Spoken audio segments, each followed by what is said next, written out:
Class 7 के प्रिय विद्यार्थियों, आज गणित विषय के अंतर्गत पावर चैप्टर में संख्याओं को घातांक के रूप में लिखना।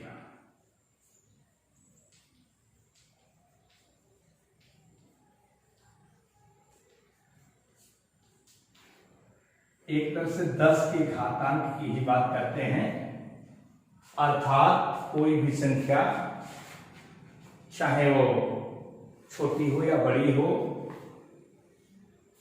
दशमलव के रूप में हो, उन समस्त संख्याओं को 10 के घातांकों के रूप में आप कैसे लिखें, आज इसी टॉपिक की चर्चा हम करेंगे। 10 के घातांक के रूप में लिखने का सेंस क्या है, अर्थात 10 के घातों के रूप में मुझे लिखना है, अर्थात एक तरह से बात हमारे समझ में आनी चाहिए कि 10 का घात तब लिखा जाएगा जब वह संख्या 10 गुणे 10 गुणे 10 के रूप में लिखी जा सके। सामान्य परिस्थितियों में नियम तो आपको बाद में बताऊंगा, लेकिन किसी संख्या को 10 के घात के रूप में कैसे लिखें, ये मैं चर्चा आपसे करना चाहता हूं।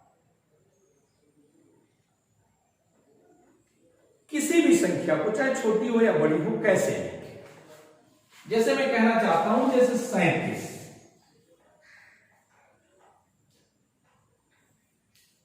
3700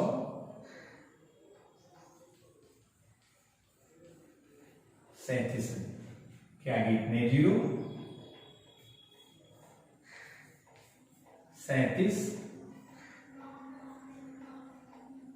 इसी की चर्चा है, इन मानों की चर्चा करता हूं, आप हमारी बात समझ।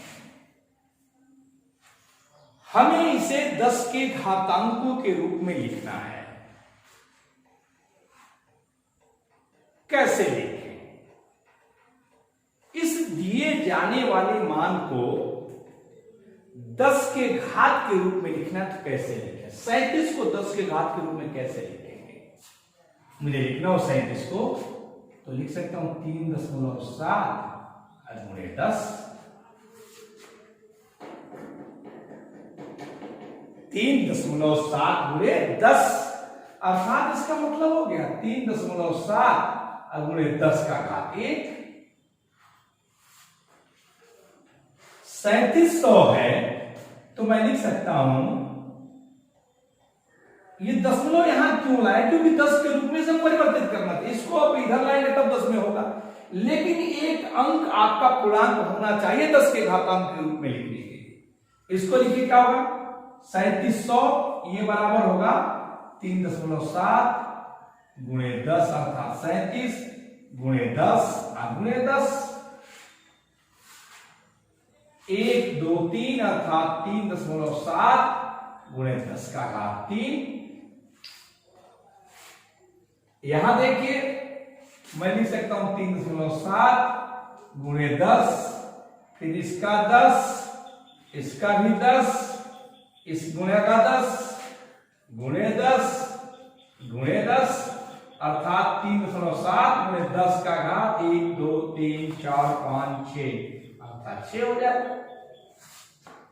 लेकिन इसको भी लिखना हो तो हमें एक अंक के बाद ही दशमलव लाना है, 3.7 के रूप में ही लाना है। थोड़ा गौर करिए, 3.7 के रूप में लाने के लिए क्या करें, 1 2 3, तो इसको लिख सकते हैं 3.7 अब 1000, क्योंकि 1000 के यहां से दशमलव 3 बजे 1 और 2 2 जीरो हो गया।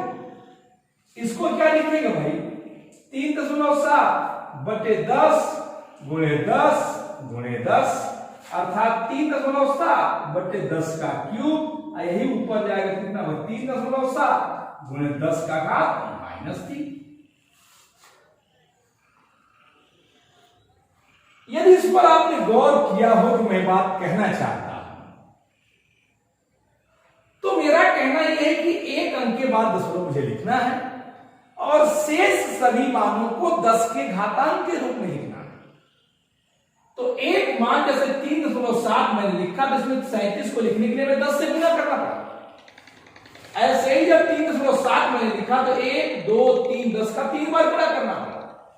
जब यहां मैंने 37 लिखा तो 1 2 3 4 5 6 बार गुणा करना था। यहां जब मैंने लिखा तो देखिए 1 2 3 यहां तक आने के लिए दशमलव के बाद 3 अर्थात 1000 से भाग देना पड़ा। अर्थात एक तरह से आप इन प्रश्नों को यदि गौर करते हो, देखे हो, तो आप इस पर डायरेक्ट के मान लिख सकते हैं। इसके आगे 1 अंक के बाद दशमलव चाहिए तो दाहिने से 1 अंक है अर्थात 10 का घात 1। 1 2 3 यहां आ गया तो 10 का घात 3। 1 2 3 4 5 6 यहां आ गया 10 का घात 6। ऐसे ही जब इधर चलता है तो -1 2 3 अर्थात 10 का घात -3। अर्थात एक मानक रूप लिखने के लिए सामान्य परिस्थितियों में लिखूं 4 2 6 1 7 10 के घातांक के रूप में लिखिए। मैंने कहा कि 1 अंक के बाद दशमलव आना चाहिए, तो देखिए यहां से चलेगा तो 1 2 3 4 अर्थात 4.2 6 1 7। चूंकि 4 अंक चले तो 10 का घात 4। मैं लिखना चाहता हूं 0.0000216 10 के घातांक के रूप में। चूंकि जब दाहिने से बाएं चले तो घातांक धनात्मक हुआ और बाएं से दाएं जितने अंक चलेंगे उतना घातांक ऋणात्मक होता है। अर्थात 1 2 3 4 अर्थात 2.16 गुणे 10 का घात -4।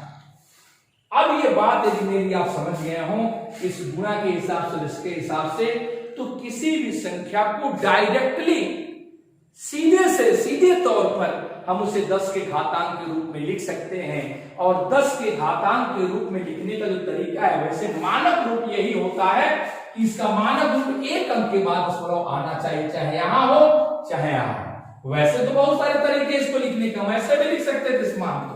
घातांक 42.617 में 10 का घात 3। इसको लिख सकते 426.17 गुणे 10 का घात 2। लेकिन यह भी घातांक मानक रूप में नहीं है, ये मानक के रूप में नहीं।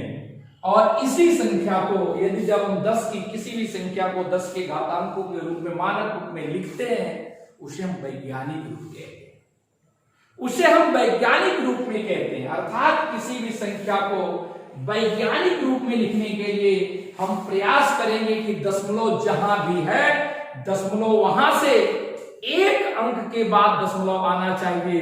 वहां आने के लिए दाएं से बाएं कितने स्थान चला है, 10 की घात उतनी धनात्मक होगी।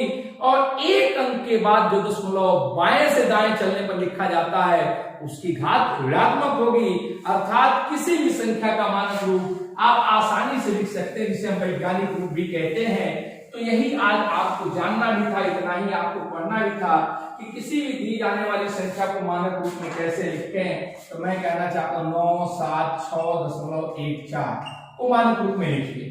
मैं कह रहा हूं दशमलव इसके बाद आना चाहिए और दशमलव यहां है, उसको यहां लाने के लिए आपको बाएं तरफ 2 अंक खिसकना पड़ा। तो बाएं तरफ 2 अंक खिसकना पड़ा है, अर्थात 10 की घात 2 हो जाएगी।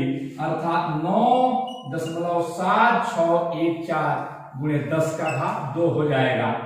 आप इस ऐसे ही मान 0.00796 करना चाहते हैं, तो यहां चूंकि मान आपको बाएं से दाहिने दशमलव ला जाना है, तो 1 2 3 4 अर्थात ये मान कितना हो जाएगा 7.96 गुणे 10 का घात -4। ये आपके मानक रूप कहे जाते हैं, इसे वैज्ञानिक रूप भी कहते हैं। इसी संख्या को हम मानक रूप में भी कहते हैं। ये वैज्ञानिक रूप में है, ये मानक रूप में है। अर्थात संख्याओं को मानक रूप में लिखने के लिए हम दशमलव को किसी एक पूर्णांक संख्या के बाद लाने का प्रयत्न करेंगे। और यदि वो दशमलव बाएं से दाएं की ओर बढ़ने के बाद उस 1 अंक के बाद पूर्णांक के बाद आता है, तो बाएं से दाएं जितने अंक चले हैं 10 की घात उतनी ऋणात्मक हो जाएगी। और दाहिने से बाएं जितने अंक चले हैं उसकी घात उतनी धनात्मक हो जाएगी। अर्थात देखिए यहां से यहां पहुंचने के लिए आपने 2 अंक का इस्तेमाल किया, 10 का घात 2 होगा। और बाएं से दाएं चले 7 के बाद 1 2 3 4 होगा, तो यह आपका धनात्मक रूप में ऋणात्मक रूप हो जाएगा, अर्थात 10 का घात -4। ये आपके मानक रूप में इस प्रकार से हम किसी भी संख्या को 10 के घातांक के रूप में आसानी से लिख सकते हैं, डायरेक्टली भी, भाग देके और गुणा करके भी जो आपको समझा उस रूप में लिख सकते हैं। आज की क्लास में बस इतना ही। 2-4 सवाल आपको देता हूं, आप घातांकों के रूप में लिखने का प्रयत्न करिए। वैसे तो दीक्षा ऐप यदि आपने लोड किया उसमें सवाल आपको मिलेंगे, वहां से भी हल कर सकते हैं, लेकिन यहाँ इतना घातांक के रूप में लिखिए। 4, 3, 7, 6 को 10 के चाहे संख्याओं को मानक रूप में लिखिए। एक्सरसाइज संख्या को वैज्ञानिक रूप मानक रूप में लिखिए।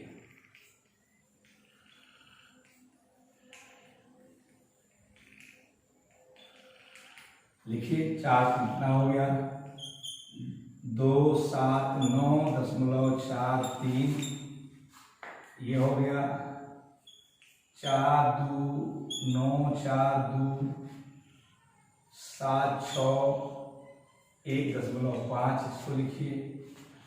0.0049, इसको लिखिए। 0.00000005, इसको लिखिए। इन विभिन्न मानों को 10 के घातों के रूप में लिखिएगा। आज के लिए बस इतना ही। शेष अगली क्लास में मुलाकात होने पर आप प्रयास करें, प्रैक्टिस करें, सवाल समझ लें। धन्यवाद।